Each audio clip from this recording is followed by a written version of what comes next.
ஆஹா கல்யாணம் சீரியல் இன்னைக்கான எபிசோட்ல சித்ராதேவி வந்து கௌதம் கிட்ட சொல்றாங்க, நம்ம எப்படியாவது ஒரு போலி டெஸ்ட் ரிப்போர்ட்டை ரெடி பண்ணிட்டு அந்த சூர்யா தான் அந்த குழந்தைக்கு அப்பான்னு சொல்லி நிரூபிக்கணும். அப்பந்தாண்டா நீ இனிமே இந்த சொத்துக்கு வாரிசாக முடியும் அப்படிங்கிற மாதிரி சொல்றாங்க.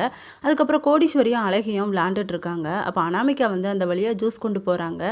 கோடீஸ்வரி வந்து தெரியாம கீழே இடிச்சு விட்டுறாங்க. ஜூஸ் கீழே விழுந்து கண்ணாடி கிளாஸ் வந்து உடஞ்சிருது. அப்போ அனாமிகா வந்து ரொம்ப தரக்குறைவா கோடீஸ்வரியை பேசுறாங்க. சித்ராதேவி எல்லாருமே சேர்ந்துக்கிட்டு பேசுறாங்க.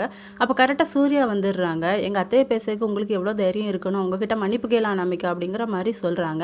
ஆனால் என் மருமகளாம் கேட்க முடியாது அப்படிங்கிற மாதிரி சொல்லிடுறாங்க. சித்ராதேவியை கேட்க சொன்னோம். சித்ராதேவி சாரி கோடீஸ்வரி அப்படின்னு சொல்லிட்டு போயிடுறாங்க. இதுக்கு மேலே எனக்கு என்ன வேணும், நானே கிளம்புறேன் அப்படின்னு சொல்லிட்டு வீட்டுக்கு கிளம்பிடுறாங்க. இன்னொரு பக்கம் ராஜேஸ்வரி வந்து ரொம்ப ஹெட்டேக்கில் இருக்காங்க. என்னாச்சுன்னு சொல்லி கேட்கும்போது, இல்லை இந்த பிரச்சனை எனக்கு ஓடிட்டு இருக்கு, அதனால தான் கொஞ்சம் தலைவலியாக இருக்கு மாமா அப்படிங்கிற மாதிரி சொல்கிறாங்க. கரெக்டாக டிஎன்ஏ டெஸ்ட் ரிப்போர்ட் எடுக்க வராங்க.